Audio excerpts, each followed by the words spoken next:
Hello there and welcome. Welcome to this quiet, peaceful place. I'm glad you're here tonight. Go ahead and settle in. Pull the blankets up a little closer. Let your shoulders drop. Let your breathing slow down just a little, just enough to feel the weight of the day begin to lift away from you. Tonight, we're going to take a long, slow journey together, but not the kind of journey that requires you to pack a bag or lace up your shoes. No, this is a journey of the mind, a journey backward through time, to a world that looked and sounded and felt very different from the one we know today. Tonight, we're going to talk about how Americans traveled before the car came along, before highways and freeways and gas stations on every corner, before traffic lights and parking lots and the hum of engines on a summer evening. There was a whole world of travel that came before all of that. And it was slower, much, much slower. And in many ways, it was beautiful.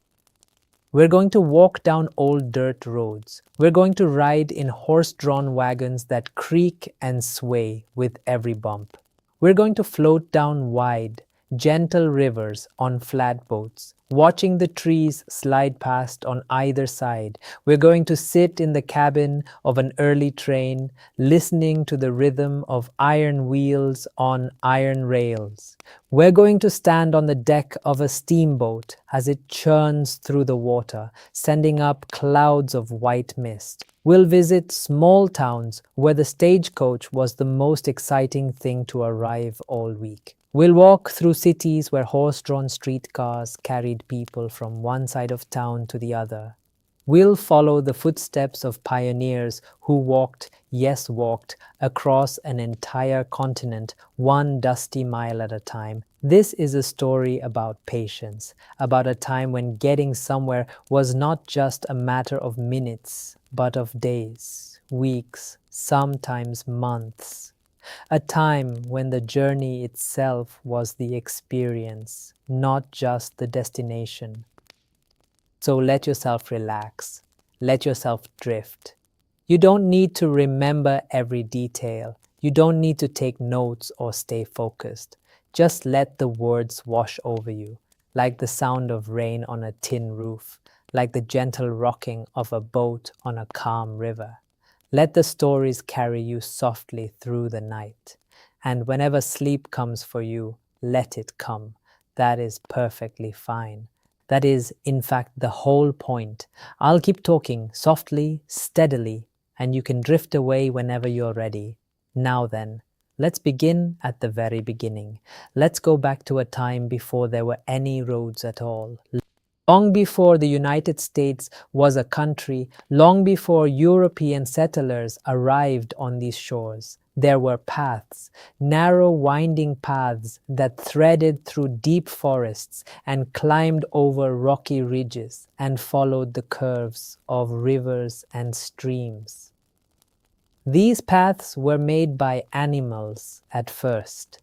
Deer and elk and bison moving in their ancient patterns, following the water, following the grass, following the seasons, and then people followed those same paths. The native peoples of this land, the many nations and tribes who had lived here for thousands of years, they walked these trails. They knew them intimately. They knew where the paths narrowed between two great rocks. They knew where the trail dipped down to a shallow place in the river where you could cross without getting your belongings wet. They knew where the path opened up into a wide meadow where you could rest and look up at the sky.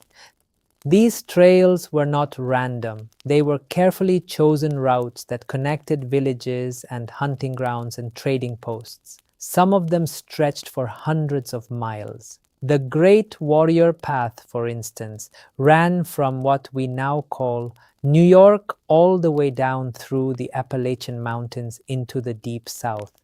Other trails crisscrossed the land in every direction, forming a vast invisible network. And the primary way people moved along these trails was the simplest way of all. They walked. walking, just putting one foot in front of the other. It is the oldest form of travel known to humankind, and for most of American history, it was the most common. We sometimes forget that in our world of cars and planes and high speed trains. But for the vast majority of people who have ever lived on this continent, walking was how you got from one place to another. Imagine that for a moment. Imagine you need to visit a relative who lives 30 miles away. Today, you might drive there in half an hour. But in early America, 30 miles was a full day's journey on foot, maybe more, depending on the terrain. You would wake up before dawn, eat a simple breakfast, gather your things, and start walking. You would walk through the morning, through the heat of the afternoon, and into the evening. Your feet would ache, your legs would grow heavy, and when you finally arrived, you would be tired in a way that most of us rarely experience today. But there was something about that kind of travel too, something that we have lost. When you walk 30 miles, you see every tree, every rock, every bend in the path. You hear every bird, every rustle in the undergrowth. You feel the ground change beneath your feet from soft earth to hard stone to wet clay. You notice when the air grows cooler as you enter a valley and when it warms again as you climb a hill. You are connected to the land in a way that is impossible when you are sealed inside a metal box, hurtling along at 60 miles an hour. The early European settlers in America walked a great deal. The first colonies, places like Jamestown in Virginia and Plymouth in Massachusetts, were tiny settlements surrounded by vast wilderness. There were no roads in the beginning, no paths wide enough for a cart or a wagon. If you needed to go somewhere, you walked, or if there was water nearby, you paddled. Let's talk about that for a moment, because water was, in many ways, the first great highway of America. The rivers and streams and coastal waters of this continent were the easiest way to move people and goods from one place to another. The native peoples had long used canoes, beautiful, lightweight boats made from birch bark or hollowed out logs. They could glide silently through the water, carrying people and supplies with remarkable efficiency. The early settlers quickly learned the value of water travel. Many of the first colonial towns were built right on the water, on rivers or bays, or along the coast. This was not an accident. It was a practical necessity. Water was the road. The James River, the Connecticut River, the Delaware River, the Hudson River, these were the highways of early America. A canoe could carry you downstream with almost no effort at all. You just had to steer. The current did the work, and even going upstream, a skilled paddler could make steady progress, hugging the banks where the current was weaker, portaging around rapids and waterfalls. Picture yourself in one of those canoes.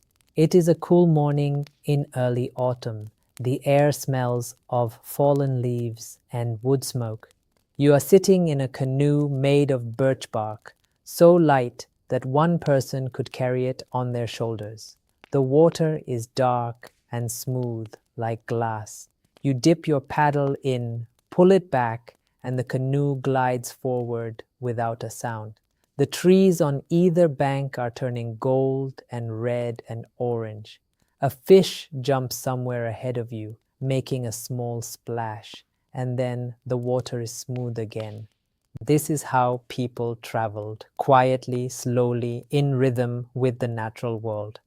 As the night grows quiet around us, let us move forward in time to a period when the first real roads began to appear in America. The first roads in colonial America were, to put it gently, not very good. In fact, calling them roads is being quite generous. They were more like widened paths, cleared just enough for a person on horseback to pass through without being scraped off by low-hanging branches. These early roads followed the old native trails for the most part. The colonists simply widened them a bit, maybe cut down some trees, maybe filled in the worst of the mud holes with logs or stones, but they were rough, very rough, full of stumps and roots and rocks, muddy in the spring, dusty in the summer, frozen and rutted in the winter. Travel on these roads was slow and uncomfortable. If you were on foot, you might cover 15 to 20 miles in a day, depending on the conditions. If you were on horseback, you could go a bit faster, maybe 25 to 30 miles. But the horse had to be rested and fed, and the roads were often so bad that you had to slow to a walk for long stretches. The horse. Let us pause here and think about the horse for a moment, because the horse was, for centuries, the most important partner in American travel. Before the car, there was the horse. Before the engine, there was the living, breathing, warm-bodied horse. Horses had been brought to the Americas by the Spanish in the 1500s. They had spread across the continent both through trade and through escape, and by the time the English colonies were established, horses were becoming a common part of life. Not everyone could afford a horse, of course. Horses were expensive. They needed to be fed and sheltered and cared for. Owning a horse was a sign of some wealth and status. But if you had a horse, your world was a larger place. You could travel farther, carry more, and get there faster. The horse extended the range of human life in a very real way. A farmer with a horse could tend more land. A merchant with a horse could reach more markets. A doctor with a horse could visit more patients. Imagine yourself on horseback on one of those early colonial roads. It is a warm afternoon in the middle of summer. The road is a narrow track through the forest, dappled with sunlight filtering through the leaves. Your horse walks steadily, its hooves making a soft rhythmic sound on the packed earth. Clip, clop, clip, clop, clip, clop. You can feel the gentle sway of the horse's body beneath you, a rocking motion that is almost soothing. The forest is full of sounds, birds calling, insects buzzing, the distant hammering of a woodpecker. You pass a small clearing where a family has built a cabin, and a woman looks up from her garden to wave at you. You wave back. Then the forest closes in again, and it is just you and the horse and the long, quiet road. Riding a horse for hours on end was not always comfortable, mind you. The saddles of that era were not the padded, ergonomic things we might imagine. They were hard leather, and after a few hours, you would feel every bump and jolt in your bones. Your thighs would ache, your back would stiffen, and if it rained, well, there was no roof. You just got wet. But still, the horse was a miracle of transportation. It was reliable in its way. It could navigate terrain that no vehicle could manage. It could ford streams and climb hills and pick its way through rocky ground. And it was alive. It was a companion. Many travelers formed deep bonds with their horses, talking to them, caring for them, relying on them in ways that went beyond simple transportation. Now, not everyone rode a horse. Many people in colonial America walked wherever they needed to go. And some people used other animals. Mules, for instance, were popular in certain parts of the country, especially in the south and in the mountainous regions. A mule is a cross between a horse and a donkey, and they are remarkable animals. They are strong, sure-footed, patient, and stubborn, very stubborn, but also very reliable. A mule could carry heavy loads along narrow mountain paths where a horse might stumble. Oxen were another option, especially for heavy work. Oxen are cattle that have been trained to pull loads. They are slow, incredibly slow. but they are immensely strong. A team of oxen could pull a heavy wagon through mud that would stop a horse dead in its tracks. They were the heavy machinery of the pre-automobile age. As the colonies grew and more people arrived, the need for better roads became obvious. Towns were spreading, trade was increasing. People needed to move goods, crops, livestock, and themselves from one place to another with at least a little more speed and reliability. In the early 1700s, the colonial governments began to organize road building in a more systematic way. They would designate certain routes as public roads and assign local residents the responsibility of maintaining them. This was not a popular duty. Keeping a road in good condition was hard, constant work, especially in a land with harsh winters and heavy rains. But slowly, gradually, the road network grew. By the mid-1700s, you could travel by road from Boston to New York or from Philadelphia to Baltimore, though the journey would take several days and the roads would vary wildly in quality. Some stretches might be reasonably smooth and wide. Others might be little more than a muddy track through the woods. Let us take a slow, gentle breath here. Let us feel the pace of that world, how different it was from ours. In that world, distance was real. It had weight. It had texture. 100 miles was not an abstraction. It was days of travel, nights spent in unfamiliar places, meals eaten by the side of the road. It was blisters on your feet or saddle sores on your legs. It was the worry of getting lost, of encountering bad weather, of your horse going lame. But it was also sunsets seen from hilltops that you had climbed with your own effort. It was conversations with strangers at roadside inns. It was the satisfaction of arriving somewhere after a long, difficult journey and knowing that you had earned it mile by mile, step by step. As the evening deepens, let us move on to the next chapter of American travel. Let us talk about one of the most important and romantic vehicles of the early American road, the stagecoach. The stagecoach. Just the word has a certain romance to it, doesn't it? It conjures images of dusty roads and rolling hills, of small towns and big adventures, of a time when the arrival of the coach was the highlight of the day. The stagecoach was, in simple terms, a large enclosed carriage pulled by a team of horses. It was designed to carry passengers over long distances, stopping at regular intervals or stages to change horses. That is where the name comes from, stagecoach, a coach that traveled in stages. Stagecoach service in America began in the early 1700s, but it really became widespread in the late 1700s and early 1800s. As the new nation grew and expanded, as more towns sprang up and more people needed to travel, the stagecoach became the backbone of overland transportation. The way it worked was relatively simple.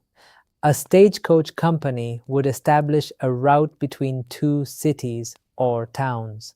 Along that route, they would set up stage stops, usually at taverns or inns where fresh horses were kept. The coach would travel from one stop to the next, switching out its tired horses for fresh ones and then continuing on. Passengers could ride the entire route, or they could get on and off at any of the stops along the way. The coaches themselves were sturdy vehicles built to withstand the punishment of rough American roads. They typically had a wooden body mounted on leather straps, which served as a kind of suspension system, absorbing some of the bumps and jolts. Inside, there were two bench seats facing each other, each wide enough for 3 passengers. So a full coach carried 6 people inside, and sometimes more rode on top, perched on the roof among the luggage. Now, I should tell you, riding in a stagecoach was not exactly a luxury experience. The roads, as we have discussed, were often terrible. The coach would bounce and sway and lurch over every rut and rock. Passengers were thrown against each other, against the walls, against the roof. In rainy weather, mud would splash up through the floorboards. In dusty weather, a fine grit would work its way into everything: your clothes, your hair, your food. And the speed. The speed was not impressive by modern standards. A stagecoach might average about 5 to 8 miles per hour, depending on the road conditions. A trip from New York to Philadelphia, about 90 miles, took roughly 2 days. A trip from New York to Boston, about 200 miles, took about a week. A week. To go from New York to Boston, can you imagine? But let us imagine it. Let us climb aboard a stagecoach on a crisp autumn morning in the late 1700s. It is just after dawn. The sky is pale gray, slowly warming to pink at the edges. You are standing in front of a tavern in New York City, your small trunk sitting on the ground beside you. The stagecoach is waiting in the road, its 4 horses stamping and snorting, their breath making little clouds in the cool air.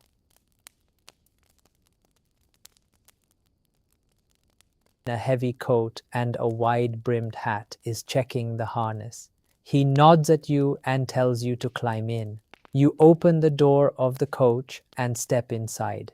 The interior is dim, lit only by the light coming through 2 small windows on either side.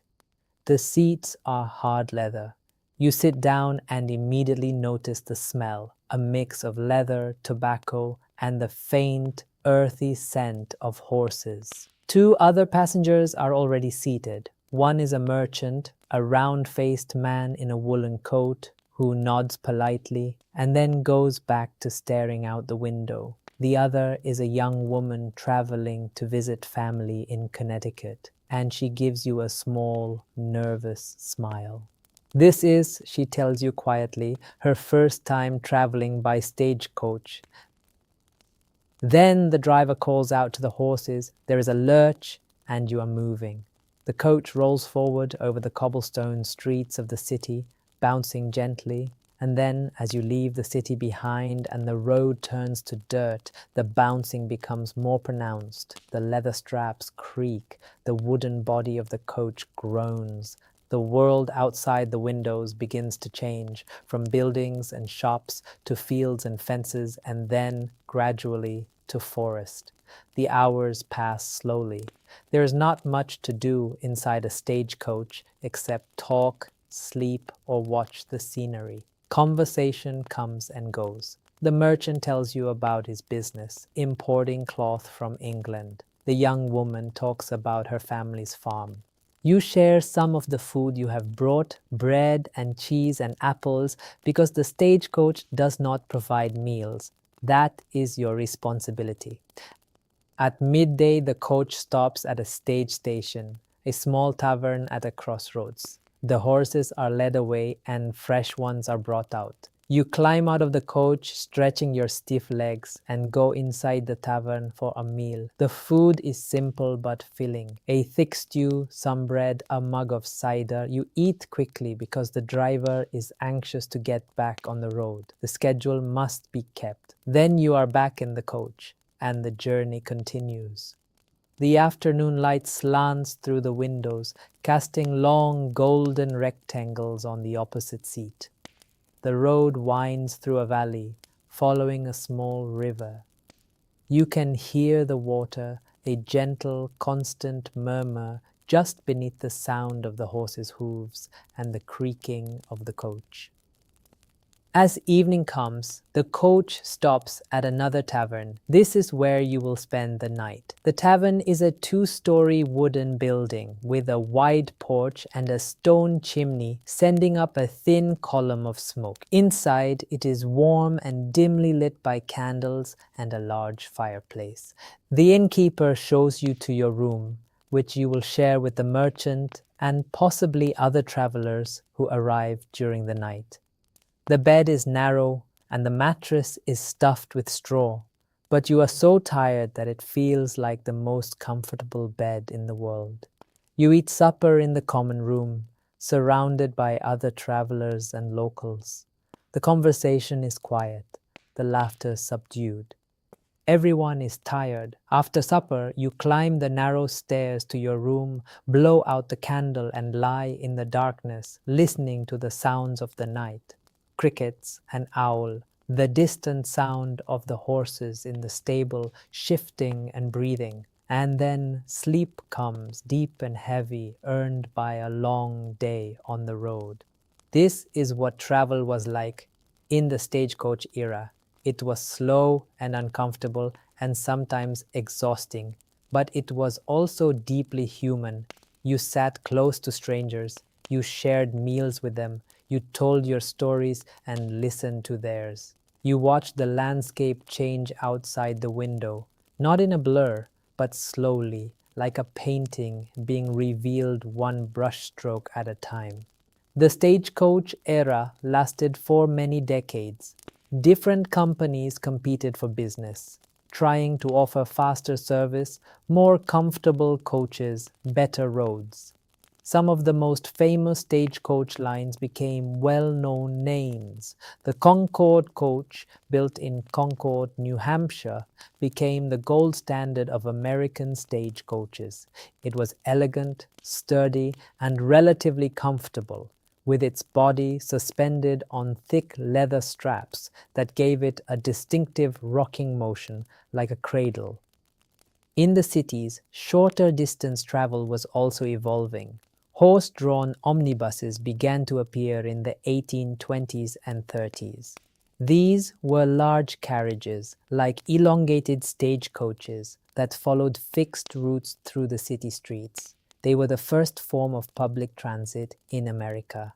For a small fare, you could ride from one part of the city to another, sharing the space with a dozen or more other passengers. The omnibus was a democratic vehicle. Rich and poor rode together side by side. It was noisy and crowded and not particularly comfortable, but it was available. It opened up the city in a new way, allowing people to live farther from their work, to visit different neighborhoods, to move through the urban landscape with a new kind of freedom. As the hours of the night stretch on, let us leave the stagecoach behind for now and turn our attention to the water. Because while roads were slowly improving and stagecoaches were bouncing their way across the land, the rivers and waterways of America were carrying a revolution of their own. Water has always been the easiest way to move heavy things. A horse can pull a wagon loaded with a few hundred pounds, but a boat can carry thousands of pounds, floating effortlessly on the surface of a river. This simple fact shaped the development of American transportation in profound ways. In the early days of the nation, especially in the years after the Revolutionary War, the rivers of America were the true highways of commerce and travel.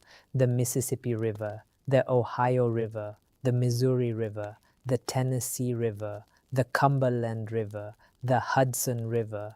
These great waterways and their countless tributaries formed a vast interconnected network that reached into almost every corner of the growing nation. And the most common vessel on these rivers in the late 1700s and early 1800s was the flatboat. A flatboat was exactly what it sounds like, a flat-bottomed boat. It was a simple, practical, almost elegant solution to the problem of river transportation. You took some logs, you hewed them into planks, you nailed them together into a large, flat-bottomed box, and you had a boat. It was not pretty, it was not fast, it could not sail against the current or into the wind, but it could float, and it could carry an enormous amount of cargo. Boats came in many sizes. Some were small, just 15 or 20 feet long, barely big enough for a family and their belongings. Others were huge, 60 or 70 feet long and 20 feet wide, capable of carrying livestock, farm equipment, barrels of flour, crates of goods, and a dozen or more people. The way a flatboat worked was beautifully simple. You built it upstream, loaded it with whatever you wanted to transport, and then you let the current carry you downstream. You steered with long oars or a rudder, but mostly the river did the work. You just had to keep the boat away from rocks and sandbars and fallen trees. That boat travel was slow. The current of the Ohio River, for instance, moved at about 2 to 4 miles per hour, depending on the season and the water level. So, a trip from Pittsburgh to the confluence of the Ohio and Mississippi rivers, a distance of about 1,000 miles, might take 3 to 4 weeks. And a trip from there down the Mississippi to New Orleans might take another 2 to 3 weeks. That is a lot of time on the water. Weeks and weeks of floating, day and night, through a landscape that changed slowly around you. Let us step onto one of those flatboats. Let us imagine it. It is spring, sometime around the year 1800. You are standing on the deck of a flatboat on the Ohio River, somewhere in western Pennsylvania. The boat is about 50 feet long and 15 feet wide. In the center is a rough cabin, just a wooden shelter with a roof, where you can sleep and cook and get out of the rain. The rest of the deck is piled with goods, barrels of corn, sacks of wheat, bundles of animal hides, a few chickens in a crate, clucking softly. You are traveling with a crew of 4 others, all heading downstream to sell their goods in markets along the way, or perhaps all the way down to New Orleans, the great port city at the mouth of the Mississippi. The morning is cool and misty. The river is wide here, maybe a quarter-mile across, and its surface is smooth and gray, reflecting the overcast sky. The banks on either side are thick with trees, their branches just beginning to show the pale green of new leaves. A heron stands motionless in the shallows, watching for fish. You push off from the bank with a long pole, and the current catches the boat and begins to carry it downstream. There is a gentle, almost imperceptible acceleration, and then you are moving, not fast, just steadily. The trees on the bank slide past, slowly like scenery in a dream. One of your companions takes the long steering oar at the back of the boat and begins to guide it towards the center of the river, where the current is strongest. Another man is building a small fire in the cooking area, getting ready to make coffee. The smell of wood smoke drifts across the water. And then, for hours, almost nothing happens. The river carries you. You watch the banks. You watch the sky. You watch the water. Occasionally, you see another flatboat ahead of you or behind you, and you wave. Sometimes you pass a small settlement on the bank, a cluster of cabins with smoke rising from their chimneys, and people come down to the water's edge to watch you go by. The sounds are gentle and repetitive. The lapping of water against the hull, the creak of the steering oar, the quiet conversation of your companions, the occasional splash of a fish, the call of a bird. These sounds become the soundtrack of your days, repeated over and over until they become a kind of music, a lullaby played by the river itself. At night, you tie the boat to a tree on the bank, or you anchor in a quiet eddy where the current is slow. You cook a simple meal over the fire: salt pork, cornbread, beans. You eat sitting on the deck, watching the stars come out over the river. The darkness is deep and soft. There are no street lights, no city glow, just the stars and the moon and the distant sound of the water. You sleep in the cabin, rolled up in a blanket, rocked gently by the movement of the river. Even tied to the bank, the boat sways a little, a constant, subtle motion that is deeply soothing. It is like being held, like being cradled by the earth itself. This is flatboat life, slow, quiet, meditative. It was a way of traveling that required patience, a lot of patience, and a willingness to surrender yourself to the pace of the water. Now, there was one significant problem with flatboat travel. It only went one way, downstream. The current that carried you so effortlessly to your destination also made it nearly impossible to go back. Once you reached New Orleans or wherever you were going, you could not simply turn around and float back upstream. The current would not allow it. So, what did you do?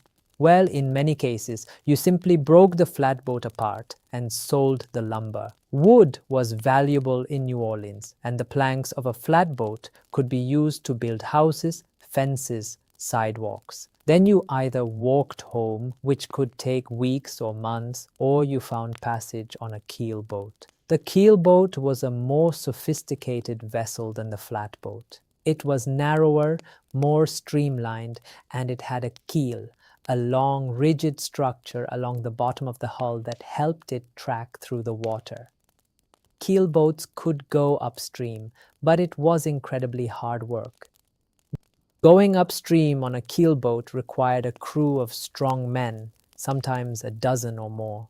They would use long poles, planting them on the river bottom and walking along the sides of the boat, pushing it forward against the current. This was called poling, and it was back-breaking labor. When the water was too deep for poles, they would use oars. When the current was too strong for oars, they would resort to cordelling, which meant getting off the boat, walking along the bank, and pulling the boat upstream with a long rope. Through mud and brush and thorns, hour after hour, mile after mile. A keelboat trip upstream from New Orleans to Louisville, Kentucky, about 1,500 miles, could take 3 to 4 months. 3 to 4 months. To give you some perspective, that same trip downstream on a flatboat might take 3 to 4 weeks. This was the great challenge of early American river travel. Going downstream was easy and pleasant. Going upstream was a brutal, exhausting ordeal, and this imbalance shaped the economy and the culture of the entire nation. Goods flowed downriver easily and cheaply, but getting anything back upstream was so expensive and difficult that many communities were effectively cut off from the rest of the country for much of the year. This problem would soon be solved in one of the most dramatic and transformative moments in the history of American transportation. But we will get to that in a little while. For now, let us stay on the water a bit longer. Let us enjoy the peace of the river. Let us listen to the gentle lapping of the waves against the hull, the distant call of a whippoorwill, the soft rustle of the wind in the trees along the bank. Take a deep breath. Let it out slowly. Feel the gentle rocking of the boat. Feel the cool night air on your face. Let the river carry you, just as it carried so many travelers before you, downstream, into the quiet darkness, into the past. As the night deepens around us, let us continue our journey. Let us talk about one of the most ambitious and remarkable engineering projects of early America. Let us talk about the canals. In the early 1800s, America had a problem. The country was growing fast. New states were being admitted to the Union. Settlers were pouring across the Appalachian Mountains into the vast interior of the continent. Towns were springing up along the rivers of the Ohio Valley, the Great Lakes, and beyond. But there was no efficient way to connect these new settlements with the cities of the East Coast. The roads were bad, the rivers went where they went, and they didn't always go where people needed them to go. Moving goods from the interior to the coast was expensive and slow, and this was holding back the growth of the entire nation. The solution, or at least one solution, was the canal. An artificial waterway dug by human hands, connecting two bodies of water that nature had not thought to connect. The idea was not new. Canals had been used in Europe and Asia for centuries. But building a canal in America was a different kind of challenge. The distances were vast, the terrain was often rugged, and the young nation did not have a lot of money or engineering expertise to spare. But the potential rewards were enormous. A canal connecting the Great Lakes to the Atlantic coast, for instance, would open up the entire interior of the continent to trade. Farmers in Ohio could ship their grain east. Merchants in New York could ship their manufactured goods west. The canal would be a river of commerce, flowing in both directions. The most famous and most important canal in American history was the Erie Canal, and its story is worth telling in some detail. The Erie Canal was the dream of a New York politician named DeWitt Clinton. He envisioned a canal stretching from the Hudson River near Albany all the way to Lake Erie near Buffalo, a distance of 363 miles. When he first proposed the idea, many people thought he was insane. They called it Clinton's Folly and Clinton's Ditch. 363 miles of canal dug through forests and swamps and solid rock, with 83 locks to raise and lower the water level over the varying terrain. It seemed impossible, but Clinton persisted. He argued, he persuaded, he politicked, and finally, in 1817, the New York State Legislature approved the project. Construction began that same year. The building of the Erie Canal was an extraordinary undertaking. Thousands of workers, many of them Irish immigrants, labored for 8 years digging the channel by hand. They used shovels and picks and wheelbarrows. They used horses and oxen to pull heavy loads of earth. They blasted through rock with gunpowder. They cut down vast stretches of forest. They waded through mosquito-infested swamps. Many of them got sick. Some of them died. The canal was 40 feet wide and 4 feet deep, a modest channel by modern standards, but an immense achievement for its time. Along both sides of the canal ran a towpath, a flat, packed earth path where horses or mules walked, pulling the canal boats behind them with long ropes. And this is how travel on the Erie Canal worked. A canal boat was a long, narrow vessel, usually about 70 or 80 feet long and 14 feet wide, designed to fit snugly in the canal channel. It was pulled by a team of horses or mules walking along the towpath, connected to the boat by a long rope.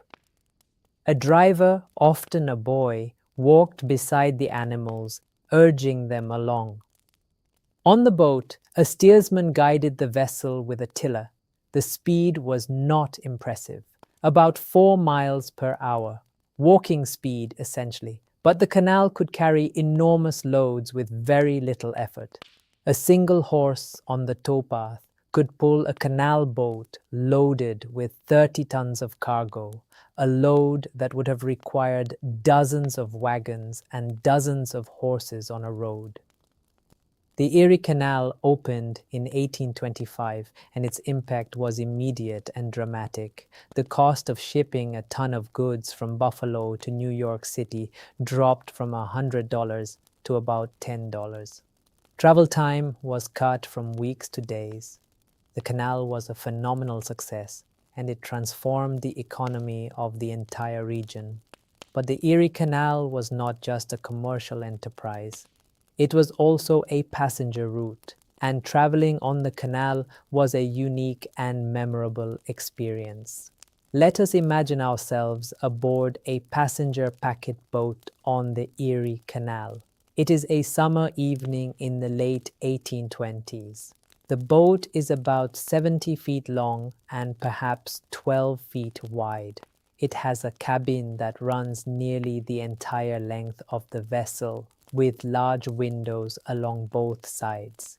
Inside, there are cushioned benches that convert into sleeping berths at night. There is a small dining area, and at one end, a tiny kitchen where a cook prepares simple meals. You board the boat at a small town along the canal. The towpath stretches away in both directions, ruler straight, bordered by tall grass and wildflowers. The canal water is dark and still, reflecting the sky. A team of 2 mules stands on the towpath, their ears flicking at flies. A boy of about 12 holds their lead rope, waiting for the signal to start. The steersman calls out.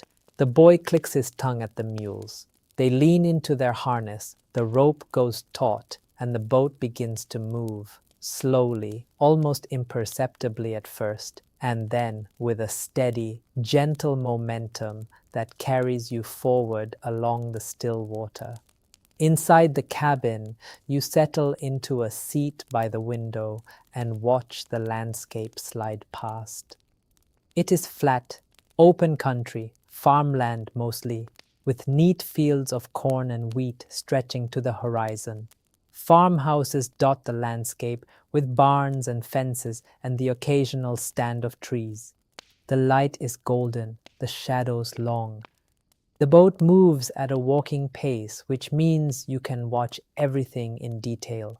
You see a farmer driving his cows in from the pasture. You see a woman hanging laundry on a line. You see children playing by the canal, and they wave at you, and you wave back. The sound is gentle and constant, the soft plop, plop, plop of the mule's hooves on the towpath, the quiet gurgle of water along the hull, the creak of the tow rope, the murmur of conversation from other passengers. It is all very peaceful, very calm, like floating through a painting. Occasionally the boat passes through a lock, and this is always a moment of mild excitement. A lock is a chamber in the canal with gates at both ends. It allows boats to be raised or lowered to accommodate changes in the elevation of the terrain. The boat enters the lock, the gates close behind it, and then water is either let in or let out through valves in the gates. Slowly, the boat rises or falls, and you can watch the stone walls of the lock slide past at eye level. Then the gates at the other end open, and the boat continues on its way. At mealtimes, the cook rings a bell and passengers file into the small dining area. The food is simple but hearty: boiled beef, potatoes, bread, butter, pie, coffee and tea. You eat at a long table, elbow to elbow with your fellow passengers, and the conversation flows easily. People share stories of where they are coming from and where they are going. A salesman tells jokes. A grandmother describes her grandchildren. A young couple, newly married, sits quietly, holding hands under the table. At night, the crew converts the cabin into a sleeping area. The cushioned benches fold out into berths, and curtains are hung to create a little bit of privacy. The berths are narrow and close together, and the cabin is filled with the sounds of breathing and snoring and the occasional muffled cough.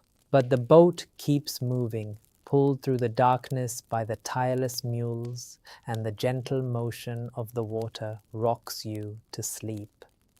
The Erie Canal was so successful that it inspired a wave of canal building across the country. The states of Ohio, Indiana, Illinois, Pennsylvania, and others all began constructing their own canal systems, hoping to replicate New York's success. For about 2 decades, from the mid-1820s to the mid-1840s, America was in the grip of canal fever. But the canal era was destined to be short-lived. Even as the canals were being dug, a new technology was emerging that would make them obsolete. A technology that was faster, more powerful, and more flexible than anything the world had ever seen. The steam engine was coming, and it would change everything. Let us pause here for a moment. Let us take a breath. Let us feel the quiet of the night around us. The canal boat rocks gently. The water laps softly at the hull. The stars are bright and still overhead. Whenever you feel yourself drifting toward sleep, let it happen.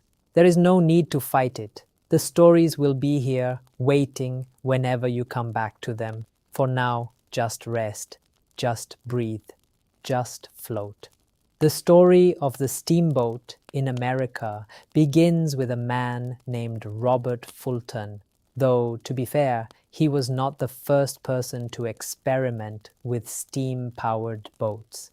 Several inventors in both America and Europe had been tinkering with the idea for years, but Fulton was the one who made it work as a practical commercial enterprise. In 1807, Robert Fulton launched a steamboat on the Hudson River in New York. He called it the Clermont, though that was actually the name of the estate where his business partner lived. And the boat was formerly known by a much longer name. But Clermont is the name that stuck, and it is the name that most people remember. The Clermont was not pretty. It was about 150 feet long with a flat bottom and a tall smokestack. Its steam engine turned 2 large paddle wheels, one on each side of the boat, which churned through the water and propelled the vessel forward. When it first appeared on the Hudson, belching smoke and making a terrible racket, many observers were frightened. Some thought it was a monster. Others thought it was a floating fire. A few thought it was the work of the devil, but it worked. The Clermont traveled from New York City to Albany, a distance of about 150 miles, in about 32 hours. This was remarkable. A sailing sloop dependent on the wind might take 4 days to make the same trip. A keelboat going upstream might take even longer. The Clermont had cut the travel time dramatically, and it had done so regardless of the wind or the current. This was the revolutionary thing about the steamboat. It was not dependent on nature. It did not need wind to fill its sails. It did not need the current to carry it downstream. It could go upstream just as easily as down. It could travel in calm weather or in wind. It could keep a schedule.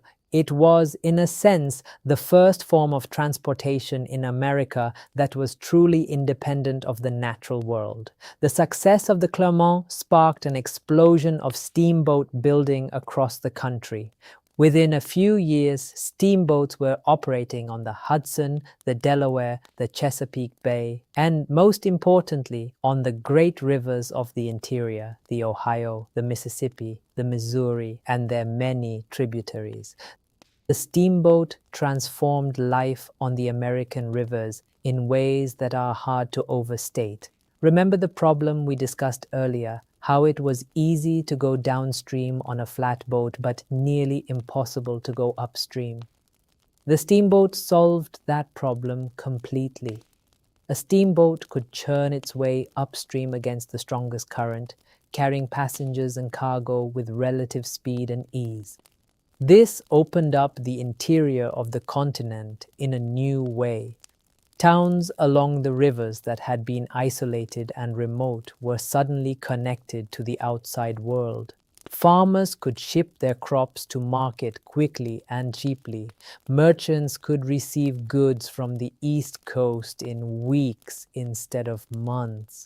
People could travel to visit family, to seek new opportunities, to see new places, with a speed and convenience that had been unimaginable just a few years before.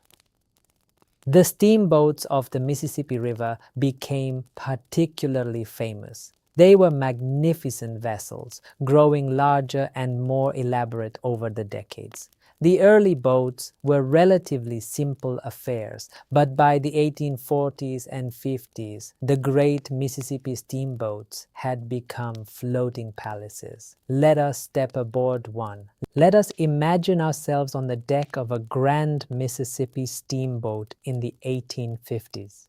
It is a warm evening in late spring. We are at the levee in New Orleans, that great crescent-shaped waterfront where dozens of steamboats are tied up, their smokestacks rising like a forest of dark columns against the sky. Our boat is a side-wheeler, meaning it has two enormous paddle wheels, one on each side, each one perhaps 30 feet in diameter. The hull is painted white, and the name of the boat is written in large gold letters on the side. There are 3 decks, stacked one atop the other, with ornate railings and tall columns and rows of windows that glow with lamplight. We walk up the gangplank and step onto the main deck. This is the lowest level, and it is crowded with cargo, bales of cotton, barrels of sugar, crates of manufactured goods from the north. The deck passengers are here too, the poorer travelers who have paid a reduced fare. They sleep on the deck among the cargo, wrapped in their blankets, making the best of it. We climb the stairs to the second deck, the boiler deck, where the wealthier passengers stay. Here there is a long, magnificent salon, a grand room that runs nearly the full length of the boat. The floor is carpeted. The walls are paneled in dark wood and decorated with gilded mirrors and paintings. Crystal chandeliers hang from the ceiling, their lights reflecting in the polished surfaces. Along both sides of the salon are the passenger cabins, small but comfortable rooms with beds and washstands and curtains over the windows. At one end of the salon is the bar, where gentlemen gather to drink bourbon and play cards. At the other end is a space for the ladies, with comfortable chairs and small tables.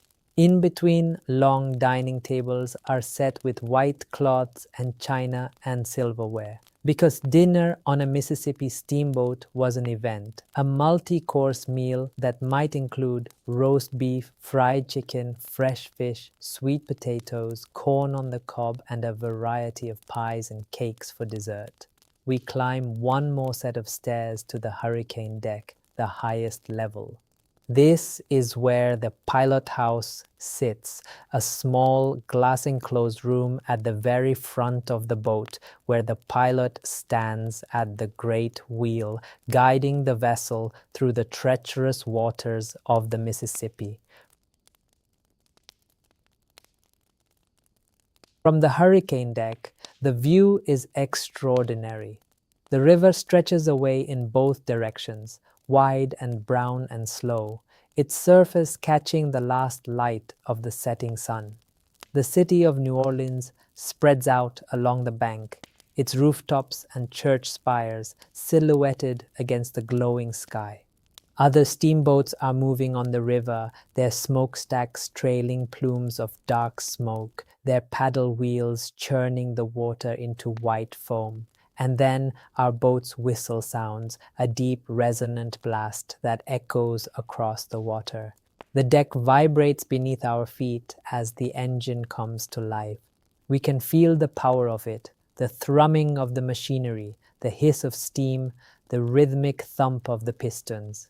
The paddle wheels begin to turn, slowly at first, then faster, and the boat eases away from the levee and out into the current. We are moving upstream against the current, heading north. The lights of New Orleans begin to recede behind us. The river grows darker. The banks on either side become indistinct, just dark masses of trees against a darkening sky. The sound of the paddle wheels is constant and rhythmic. Splash, splash, splash, splash, like a heartbeat, like breathing.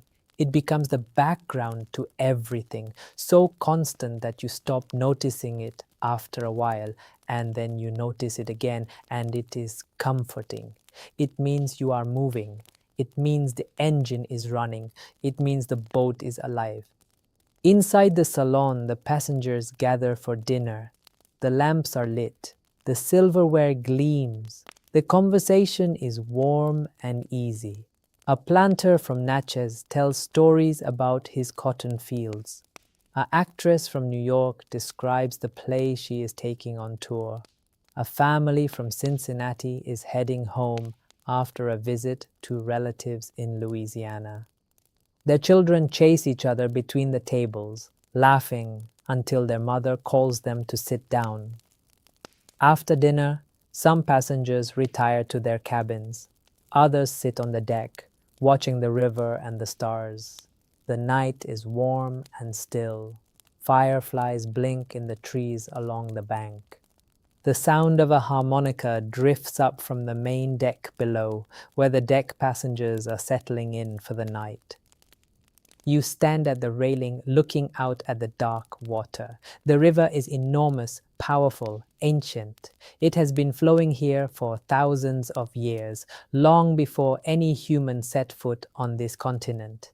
And here you are, riding upon it in this extraordinary machine, this floating palace powered by fire and water and human ingenuity. You feel small and also somehow connected to something very large.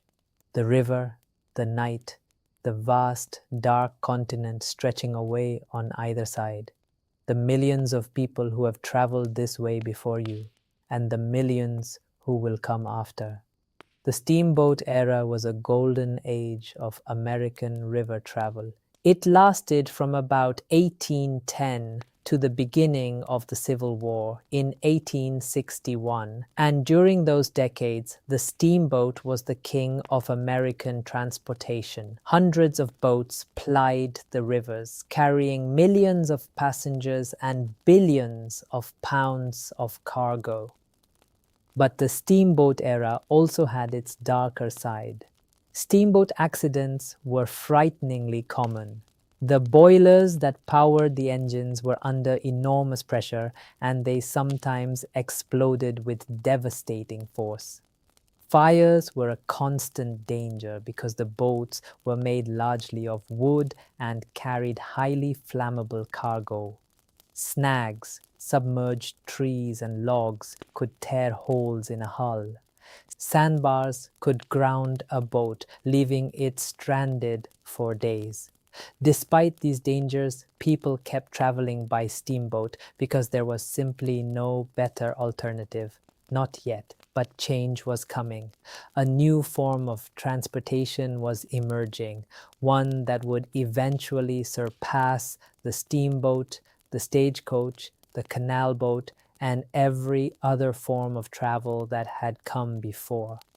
It was already beginning to spread across the landscape, a web of iron and wood and steel that would transform the nation more profoundly than anything before or since. The railroad was coming. But for now, let us rest here on the river. Let us listen to the splash of the paddle wheels. Let us feel the gentle rocking of the boat. Let the sound of the water carry you deeper into the night, deeper into rest, deeper into peace. The first railroads in America were modest affairs, very modest. In fact, the earliest ones were little more than wooden tracks laid on the ground, along which horses pulled small carts loaded with stone or coal. These primitive railways, or tramways as they were sometimes called, had been used in mines and quarries in Europe for centuries, and a few appeared in America in the early 1800s. But the real revolution began when someone figured out how to put a steam engine on wheels and make it pull a train of cars along iron rails. First true steam railroad in America began operations in 1830. It was the Baltimore and Ohio Railroad, and its first section ran 13 miles from Baltimore to a small town called Ellicott's Mills. The locomotive that pulled its first trains was a small, odd-looking machine called the Tom Thumb, built by a businessman and inventor named Peter Cooper. The Tom Thumb was tiny by later standards, barely bigger than a handcar, with a vertical boiler and a smokestack not much larger than a stovepipe. But it worked. It puffed and chugged and pulled a car full of passengers along the iron rails at the astonishing speed of about 15 miles per hour. 15 miles per hour. Today, that is the speed of a bicycle, but in 1830, it was breathtaking. It was faster than a horse could sustain for any distance. It was faster than a stagecoach on its best day. It was faster than a canal boat, faster than most steamboats. And it was reliable. The steam locomotive did not get tired like a horse. It did not depend on the wind like a sailing ship. It did not need a river or a canal. It could go wherever the rails went, and the rails could go anywhere. This was the transformative insight. The railroad freed transportation from geography. Rivers go where they go. Canals are expensive to build and maintain. Roads are limited by the terrain. But rails can be laid across prairies, through forests, over mountains, across deserts. Wherever human ambition and human labor can reach, the railroad can follow. The growth of the American railroad system was explosive. In 1830, there were only 23 miles of railroad track in the entire country. By 1840, there were nearly 3,000 miles. By 1850, over 9,000. By 1860, over 30,000. The railroad was expanding faster than any technology in history, and it was changing the face of the nation. Let us imagine ourselves at a small railroad station in the 1850s. It is a cool morning in early autumn, somewhere in the rolling farmland of Pennsylvania. The station is a simple wooden building, painted dark red, with a platform running along one side where the tracks pass. A sign with the name of the town hangs above the door.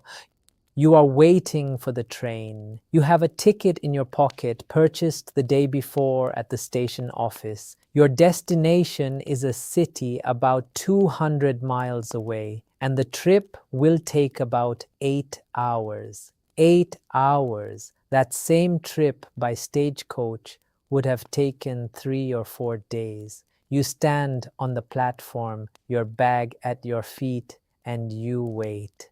The air smells of autumn, of fallen leaves and wood smoke, and the faint, sharp tang of frost. A few other passengers are waiting too. A farmer in a heavy coat, a woman with 2 children, a young man in a suit carrying a briefcase, and then you hear it. Distant at first, a low rumbling, a rhythmic, chuffing sound growing louder. You look down the tracks, and there it is, a dark shape, growing larger, trailing a plume of white smoke against the gray sky. The sound grows louder, a steady, powerful, mechanical rhythm. Chuff, chuff, chuff, chuff. The ground beneath your feet begins to vibrate. The locomotive comes into view. It is a magnificent machine, gleaming with black paint and polished brass. The smokestack is tall and wide, belching smoke. The headlight, a large round oil lamp mounted on the front, glows even in the daylight. Behind the locomotive is the tender, a small car piled with wood, the fuel for the engine. And behind the tender, a string of passenger cars painted in the colors of the railroad company. The train slows as it approaches the station. The brakes squeal. The wheels grind against the rails. Steam hisses from the valves. And then, with a final lurch, the train stops and everything is suddenly quiet except for the gentle sigh of the engine resting. The conductor appears on the platform of one of the cars. He is a man in a dark blue uniform with brass buttons, and he carries a pocket watch, which he checks before calling out the name of the station and the destinations ahead. You hand him your ticket, and he punches a small hole in it and nods you aboard. You climb the steps and enter the passenger car. It is a long, narrow room, perhaps 60 feet from end to end, with rows of wooden seats on either side of a central aisle. The seats are not exactly comfortable, more like church pews with a slight curve to the back, but they are an improvement over the hard benches of a stagecoach. Some of the fancier trains have seats upholstered in velvet, but this is a more ordinary train, and the seats are plain wood. You find a seat by the window and settle in. The car smells of coal smoke and old wood and something indefinable, a sort of metallic, oily scent that is the signature smell of the railroad. The other passengers file in and find their seats. The woman with the children sits across the aisle from you. One of her children, a boy of about 5, presses his face to the window and stares out with enormous eyes. And then the whistle sounds, a high, clear, piercing note that rings out across the countryside. You feel the car lurch slightly as the locomotive takes up the slack in the couplings. And then, slowly, the train begins to move. The station slides past the window, then the town, then the fields. The train picks up speed, gradually, steadily, and soon you are moving at perhaps 25 or 30 miles per hour. The landscape flows past the window in a continuous, ever-changing panorama.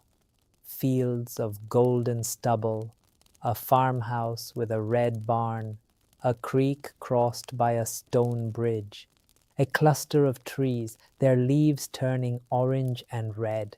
The rhythm of the train is constant and hypnotic. Click-clack, click-clack, click-clack. The sound of the wheels passing over the joints in the rails, each joint producing a small jolt and a distinctive double click. It is a sound that has lulled millions of travelers to sleep over the past 2 centuries, and it begins to work its magic on you now. Your eyelids grow heavy. Your head nods forward. The landscape blurs. Click-clack, click-clack, click-clack. The train was a fundamentally different experience from any form of travel that had come before.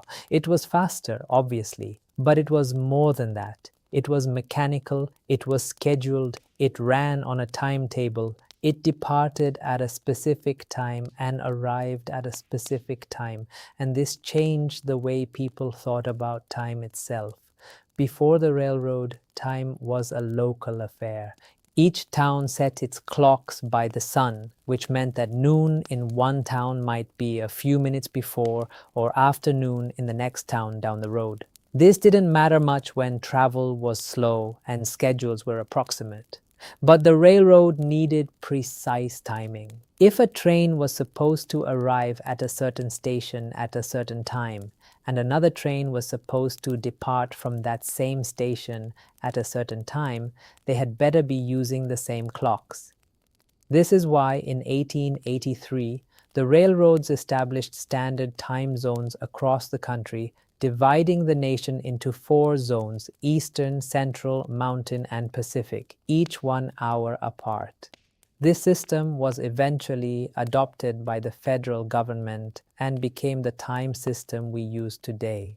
The railroad didn't just change how we traveled, it changed how we measured time. The growth of the railroads also changed the physical landscape of America. Towns that were on a railroad line thrived. Towns that were bypassed by the railroad withered. New towns sprang up along the tracks, sometimes literally overnight, built around a railroad station that served as the hub of local life. The railroad station became one of the most important buildings in any town, a gathering place, a point of connection to the wider world, a symbol of progress and modernity. And the trains themselves grew larger, faster, and more comfortable over the decades.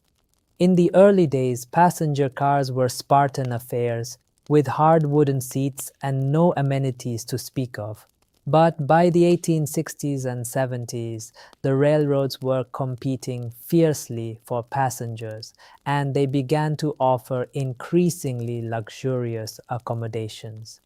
The sleeping car, invented by George Pullman in the 1860s, was a revelation. It transformed the passenger car into a rolling hotel with comfortable berths that folded out from the walls, heavy curtains for privacy, clean sheets and pillows, and an attendant who would make up your bed, shine your shoes, and bring you a cup of coffee in the morning. The dining car was another innovation. Instead of the hurried, often unpleasant meals at trackside restaurants, passengers could now sit down to a proper dinner while the train rolled on through the countryside. White tablecloths, fine china, silver flatware, a menu that might include roast turkey, fresh fish, vegetables, bread, and pie, all served while you watched the sunset through the window. And then there was the observation car, usually placed at the very end of the train, with large windows and an open platform at the rear where you could stand and watch the tracks receding behind you, stretching away into the distance, shrinking to a point on the horizon.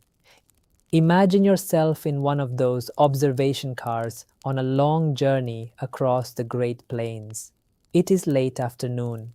The train is heading west, and the sun is ahead of you, sinking toward the horizon. The land stretches away on all sides, flat and golden, with no trees, no hills, nothing but grass and sky. The grass ripples in the wind like waves on a golden ocean. The sky is enormous, arching from horizon to horizon, pale blue at the edges and deep, rich blue directly overhead. The train moves through this landscape at a steady pace, and you stand at the railing of the observation car, feeling the wind in your hair, watching the tracks unroll behind you. The clickety-clack of the wheels is a constant, steady rhythm. The air smells of grass and dust and distant rain. You watch as a herd of antelope runs parallel to the train for a few hundred yards, their white rumps flashing in the sunlight before veering away and disappearing into the grass. You watch as a small cluster of buildings appears on the horizon, grows larger as the train approaches, and then slides past a tiny town, a few houses, a grain elevator, a water tower, and then it is behind you, shrinking into the distance. The sun touches the horizon and begins to sink. The sky turns orange, then pink, then deep, luminous purple. The first stars appear. The air grows cooler. You pull your coat tighter around your shoulders and watch as the last light fades from the sky and the Great Plains are swallowed by the darkness. This is what it was like to travel by train across America. It was, in its way, one of the great experiences of human civilization. A journey that took you through the heart of a continent, through landscapes that changed from forests to farmland to prairies to deserts to mountains, all seen from the window of a moving train, all accompanied by that endless, soothing rhythm. Click, clack, click, clack, click, clack. The completion of the Transcontinental Railroad in 1869 was one of the defining moments of American history. Two railroad companies, the Central Pacific Building east from Sacramento, California, and the Union Pacific Building west from Omaha, Nebraska, worked for years to lay track across some of the most challenging terrain on Earth, including the Sierra Nevada mountains and the vast empty deserts of Nevada and Utah. They met at a place called Promontory Summit in Utah on May 10, 1869. A golden spike was driven to mark the completion of the line, and telegraph wires carried the news to every corner of the nation. Church bells rang, cannons were fired, people danced in the streets. For the first time in history, you could travel from one coast of the United States to the other by rail. A journey that had once taken months by wagon or by ship could now be made in about a week. The continent had been stitched together with iron rails, and the world would never be the same. Let us rest here for a while. Let us feel the rhythm of the train. Let us listen to the wheels on the rails, that gentle, never-ending click-clack that has become the heartbeat of this journey. Close your eyes, if they are not closed already. Feel the gentle swaying of the car. Feel the warmth of the blankets around you. Let the sound of the train carry you deeper into rest, deeper into peace, deeper into sleep. Click, clack, click, clack, click, clack. While the railroads were connecting cities across the vast distances of America, another transportation revolution was taking place within the cities themselves. In the early 1800s, American cities were compact, walkable places. Most people lived within a mile or two of where they worked because walking was the primary way to get around. The wealthy might own a horse and carriage, but for ordinary people, walking was it. This meant that cities were dense, crowded, and often chaotic, with people, horses, carts, and wagons all jostling for space on narrow, unpaved streets. As cities grew, the need for some form of public transportation became increasingly urgent. The horse-drawn omnibus, which we mentioned earlier, was the first answer, but the omnibus had its limitations. It was slow, uncomfortable, and could not carry very many people. The rough, unpaved streets made for a jarring ride, and the horses that pulled the omnibus tired quickly on the uneven surface. The solution was the horse-drawn streetcar, which appeared in the 1830s. The idea was simple but effective. Instead of running on the rough surface of the streetcar ran on iron rails set into the roadway. The smooth rails reduced friction dramatically, which meant that a single horse could pull a much larger car carrying more passengers at a smoother and more comfortable pace. The first horse-drawn streetcar line in America opened in New York City in 1832, running along the Bowery and Fourth Avenue. It was an immediate success, and within a few decades, horse car lines had been established in virtually every major American city. The horse car became the dominant form of urban transportation for about 50 years, from the 1830s through the 1880s, and it shaped the growth of American cities in fundamental ways. Because the horse car allowed people to live farther from the city center and still commute to work, the cities began to spread outward. New neighborhoods, new suburbs sprang up along the horse car routes. The shape of the American city, that familiar pattern of a dense downtown surrounded by spreading residential neighborhoods, was largely created by the horse car. Let us ride one. Let us imagine ourselves on a horse car in, say, Philadelphia in the 1870s. It is a Saturday afternoon in late spring. The car is about 30 feet long and 8 feet wide, with an enclosed cabin and open platforms at each end. It runs on iron rails set flush with the surface of the street. Two horses pull the car, their hooves clopping steadily on the cobblestones. You climb aboard at a stop near the city center. The fare is 5 cents, which you drop into a glass fare box beside the driver. Inside the car, there are wooden benches along both sides facing each other and a narrow standing area in the middle for when the seats are full. Today, the car is moderately crowded.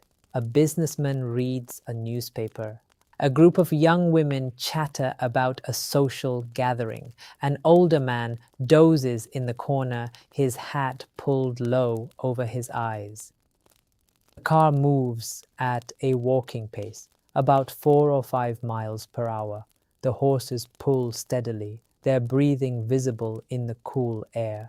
The driver, who sits on a high seat at the front of the car, occasionally calls out to the horses, urging them along, or pulls on the brake when the car needs to slow down. You watch the city pass by through the window. Brick row houses, shop fronts with awnings, a church with a tall white steeple, a park where children are playing on the grass. The city is alive with sound and movement, but inside the horse car, it is relatively quiet, a moving island of calm in the bustle of the streets. The horse car had its charms, but it also had its problems. The horses themselves were a constant source of difficulty. Each horse could only work for about 4 or 5 hours before needing to rest. So the streetcar companies needed to keep large stables of horses, which was expensive. The horses produced enormous quantities of manure, which piled up in the streets and created a persistent, unpleasant odor, and the horses were vulnerable to disease. In 1872, a devastating epidemic of equine influenza swept through the cities of the eastern United States, incapacitating thousands of horses and bringing public transportation to a standstill. Clearly, a better solution was needed.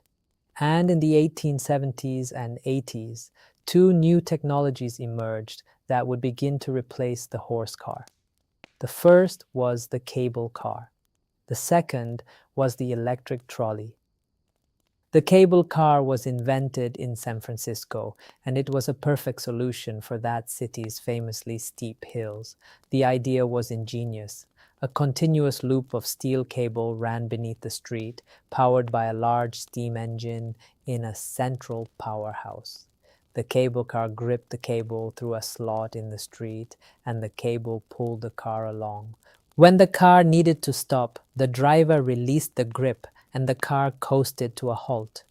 When it was time to move again, the driver clamped the grip back onto the cable, and the car was pulled forward. Cable cars were wonderful machines. They could climb steep hills that would have defeated any horse. They were faster and more reliable than horse cars, and they did not produce manure. San Francisco's cable car system, which began operating in 1873, became one of the most beloved and iconic transportation systems in the world. And a few of its lines still operate today, carrying tourists and residents up and down the city's famous hills. But the cable car had its limitations. The system was expensive to build and maintain. The cables wore out and needed to be replaced frequently, and the system was inflexible. If the cable broke, every car on the entire line stopped. The real future of urban transportation was the electric trolley, also known as the streetcar. The electric trolley used a simple but elegant system. An overhead wire carried electric current, and the trolley car drew power from the wire through a long pole mounted on its roof. An electric motor beneath the car converted the electricity into motion, turning the wheels and propelling the car along its rails. The first successful electric trolley system in America was built in Richmond, Virginia in 1888 by an inventor named Frank Sprague. It worked beautifully. The electric trolley was faster than the horse car, cleaner than the horse car, quieter than the cable car, and cheaper to operate than either. Within a few years, electric trolley systems were being built in cities all across the country, and the horse car was quickly becoming a thing of the past. By 1895, there were over 850 electric railway companies operating in the United States, with more than 10,000 miles of track. The electric trolley had become the dominant form of urban transportation, and it would remain so for decades. The trolley changed the experience of city life in subtle but important ways. It was fast enough, typically 10 to 15 miles per hour, that it significantly expanded the distance people could live from their workplace. The suburbs grew even faster. Trolley lines reached out like fingers from the city center into the surrounding countryside, and new neighborhoods sprang up along them. Riding the trolley was a pleasant experience, especially on a nice day. Many trolley lines operated open-air cars in the summer with no walls, just seats and a roof. You could sit in the breeze, watching the city go by, feeling the sun on your face. The gentle hum of the electric motor and the rhythmic clatter of the wheels on the tracks became a familiar, comforting part of urban life. The trolley era, roughly from the 1890s through the 1920s, was in many ways the golden age of American public transportation. The trolley was fast, cheap, reliable, and clean.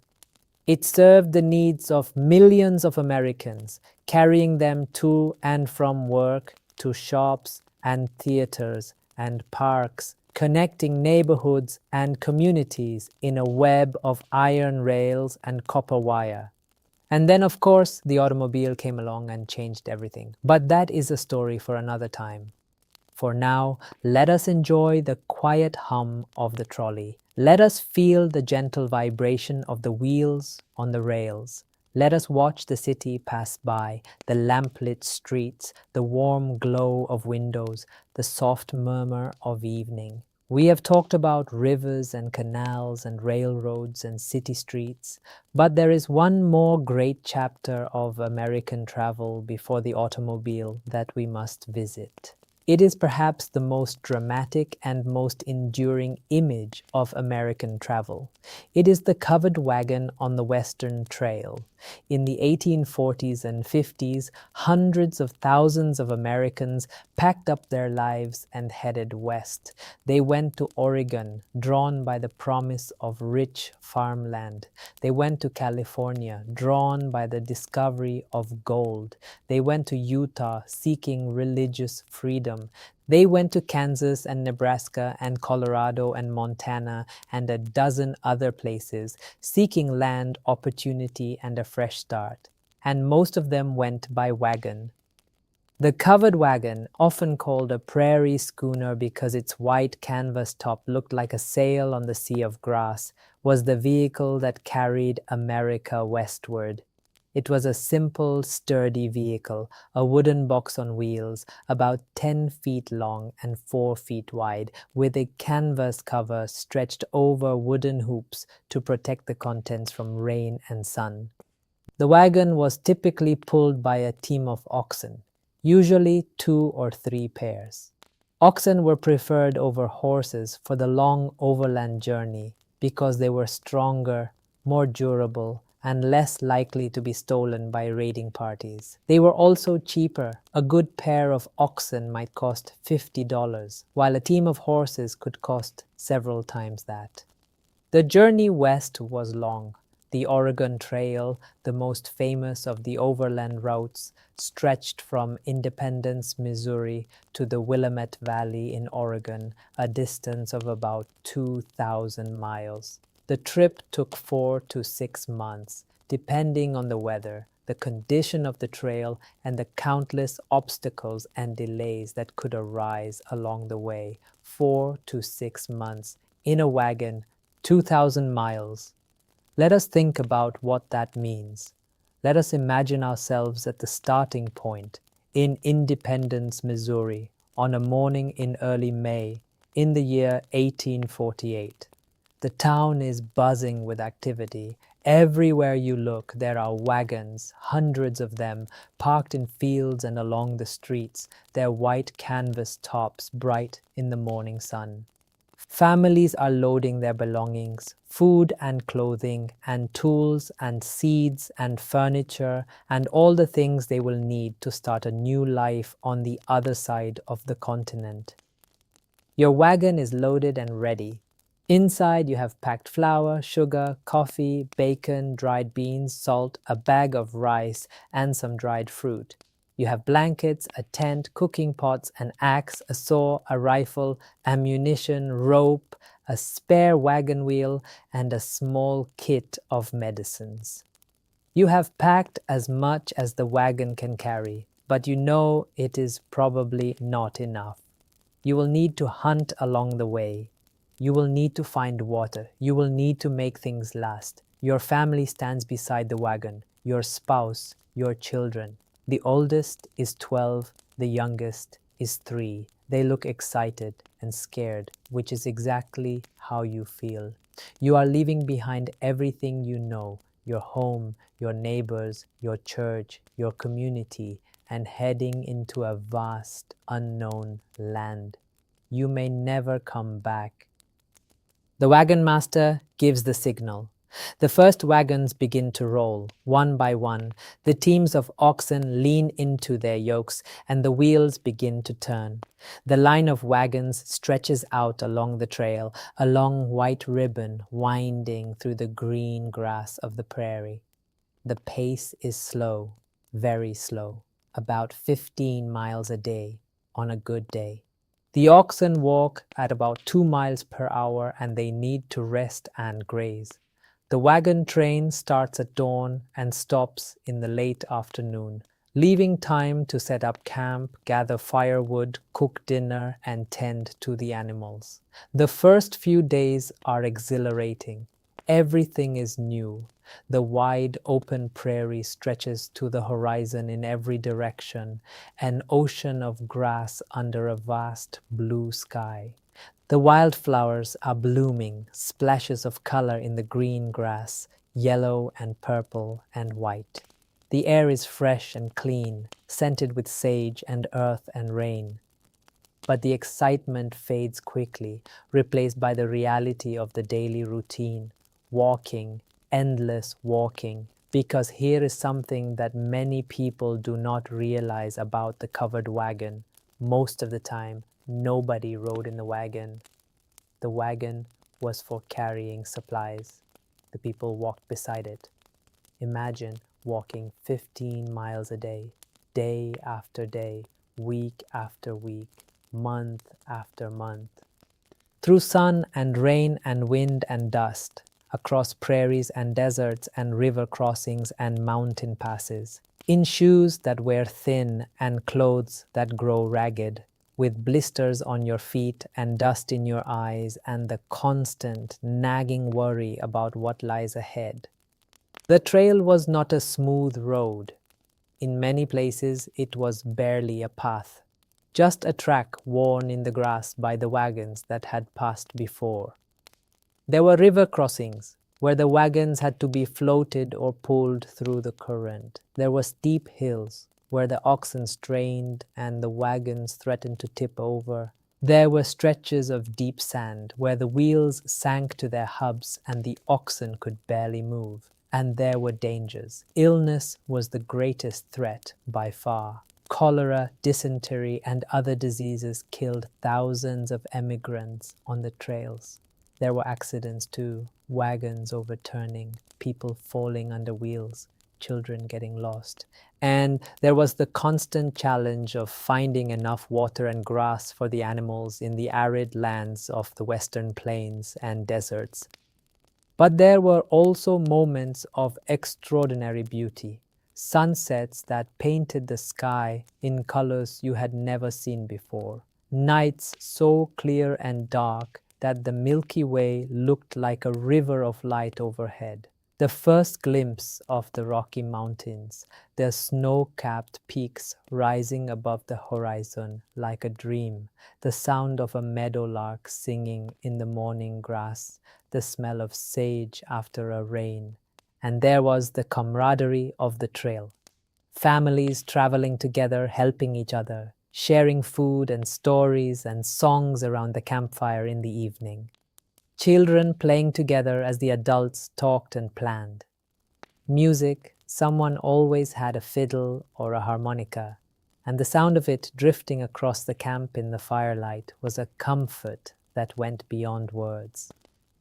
The evening camp was a time of rest and renewal. The wagons were arranged in a circle or a line, the animals were turned out to graze, and fires were built. Dinner was cooked, usually something simple, bacon and beans, biscuits baked in a Dutch oven, coffee boiled over the fire. The food was plain, but after a long day of walking, it tasted wonderful. After dinner, people gathered around the fires. Stories were told, songs were sung. Children fell asleep in their parents' laps, and one by one, the adults drifted to their bedrolls, spread on the ground beneath the wagons or inside the tents. The fires burned low. The stars wheeled overhead. The prairie was quiet, except for the distant howl of a coyote and the soft breathing of the sleeping camp. And then, in the gray light of dawn, the bugle sounded and it all began again. The fires were relit.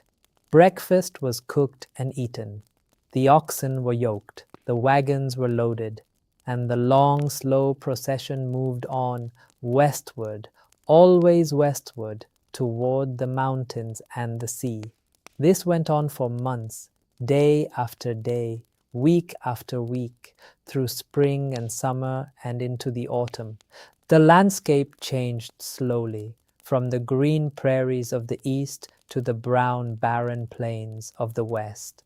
The rivers grew smaller and drier, the air grew thinner and colder, the mountains grew closer, and then, one day, after months of walking, after thousands of miles, after hardship and loss and endurance beyond imagining, you crested a ridge and saw it, the valley, green and lush and watered, spread out below you like a promise, Oregon or California, or wherever your journey had been leading you.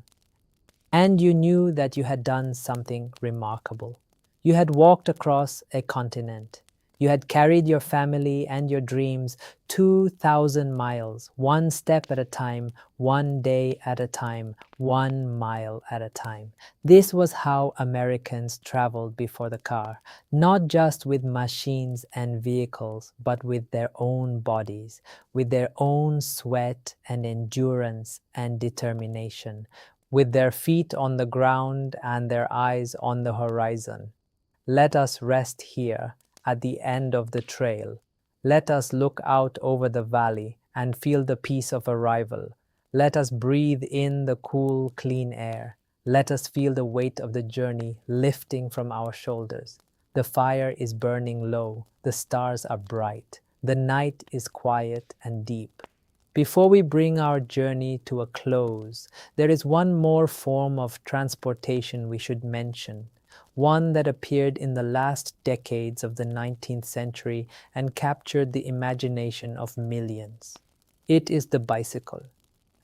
The bicycle in its modern form, the safety bicycle with two wheels of equal size, pneumatic tires, and a chain-driven rear wheel appeared in the late 1880s, and it was an immediate sensation. The bicycle was, in many ways, the most democratic form of transportation yet invented. It was inexpensive compared to a horse. It required no feed or stabling. It was easy to learn to ride, and it gave the rider a remarkable degree of freedom and mobility. On a bicycle, you could travel 15 or 20 miles in an hour, much faster than walking, and you could go wherever there was a road or a path. The bicycle craze of the 1890s was extraordinary. Millions of Americans took up cycling. Bicycle clubs were formed, bicycle races were held, bicycle magazines were published. Entire industries sprang up to support the cycling boom, from tire manufacturers to lamp makers to producers of cycling clothing. And the bicycle had a profound social impact, particularly for women. In an era when women's freedom of movement was severely restricted, the bicycle offered a taste of independence. A woman on a bicycle could go where she wanted, when she wanted, without needing a chaperone or a male escort. The famous suffragist Susan B. Anthony said that the bicycle had done more to emancipate women than anything else in the world. The bicycle also played an important role in the movement for better roads. Cyclists, frustrated by the terrible condition of most American roads, became some of the most vocal advocates for road improvement. They formed organizations like the League of American Wheelmen, which lobbied state and local governments to pave roads and build new ones. This advocacy for better roads would, ironically, help pave the way, quite literally, for the automobile. Imagine yourself on a bicycle on a country road in the late 1890s. It is a Sunday afternoon in June. The road is smooth for a change, recently graded and packed, and your bicycle rolls along with a pleasant humming sound. The fields on either side are green with young corn, and the air is warm and sweet with the scent of clover and honeysuckle.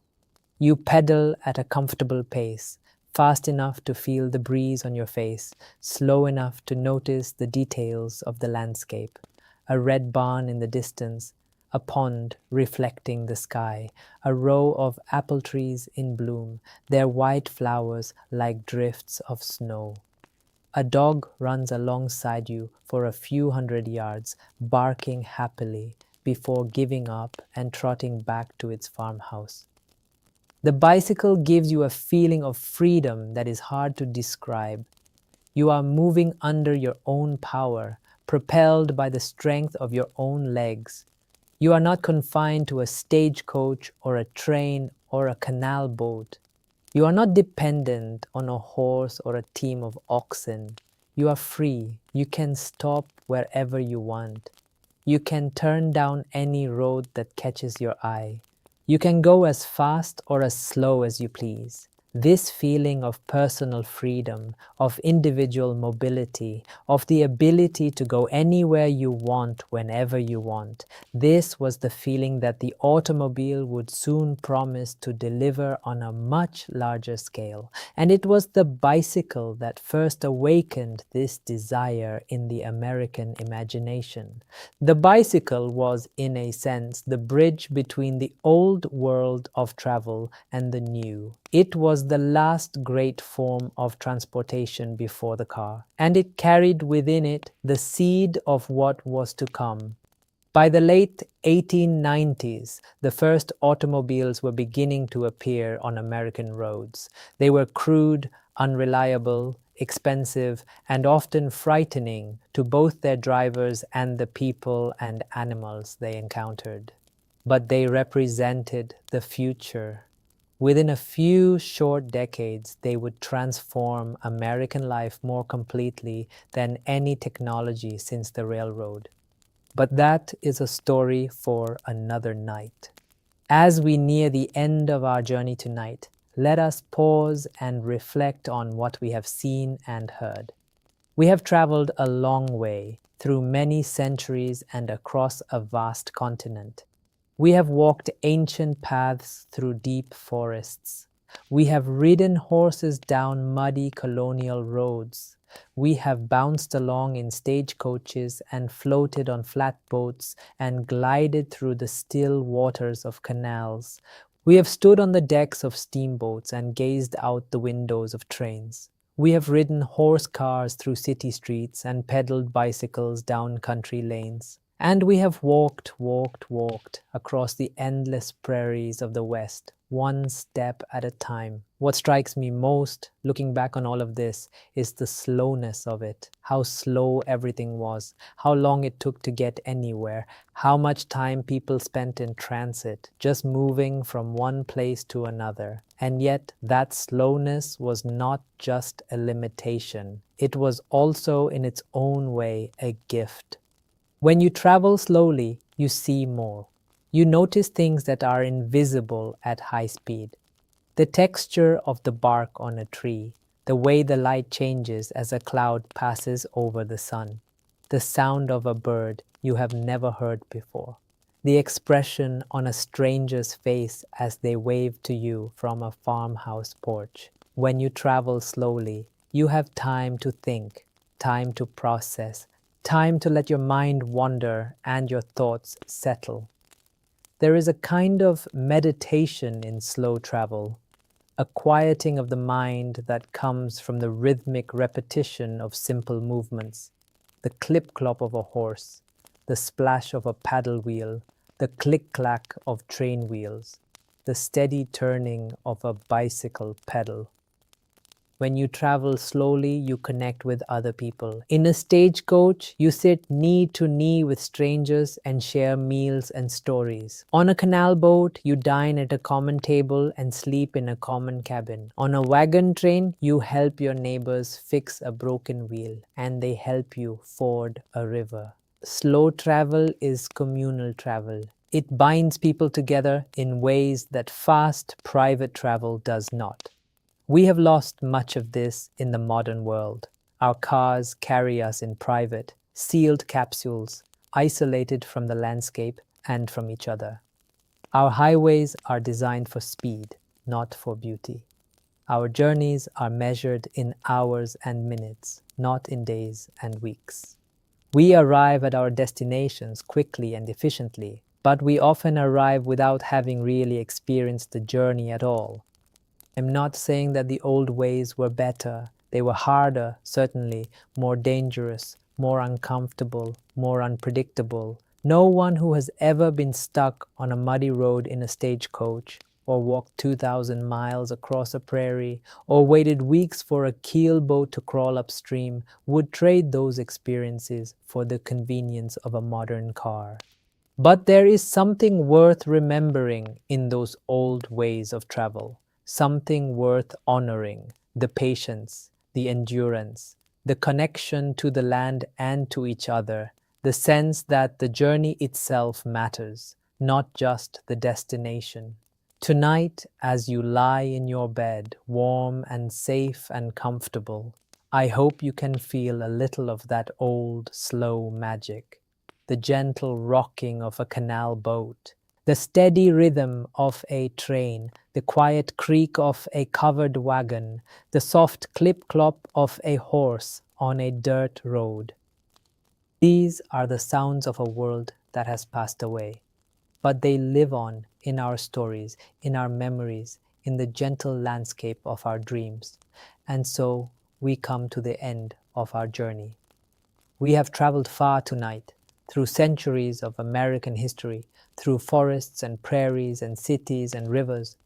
We have ridden in every kind of conveyance that ingenuity could devise, from the simplest canoe to the grandest steamboat, from the humblest farm wagon to the most elegant Pullman sleeping car. And now it is time to rest. The fire is burning low, the last embers are glowing, orange and red in the darkness. The stars are bright and silent overhead. The night is deep and still. Wherever you are right now, in whatever bed, in whatever room, in whatever corner of this wide and beautiful land, I hope you feel peaceful. I hope you feel safe. I hope you feel the accumulated weight of all those miles and all those years settling gently over you like a warm blanket.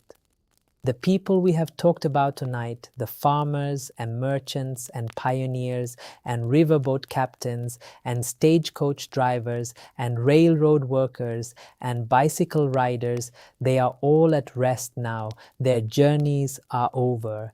Their stories have been told.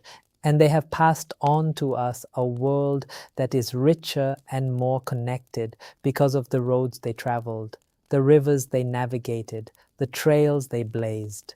We are the inheritors of their journeys.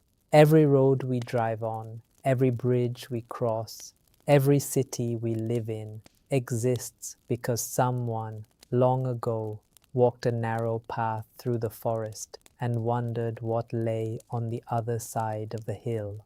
So rest now. Let the night hold you. Let the quiet sounds of those old journeys, the clip-clop of hooves, the splash of paddle wheels, the click-clack of train wheels, the creak of wagon wheels become your lullaby. Close your eyes, breathe deeply, let go of the day, let go of your worries, let go of everything except this moment, this breath, this peaceful, quiet night. You are safe, you are warm, you are exactly where you need to be. The journey is over. Good night. Sweet, peaceful dreams. Good night.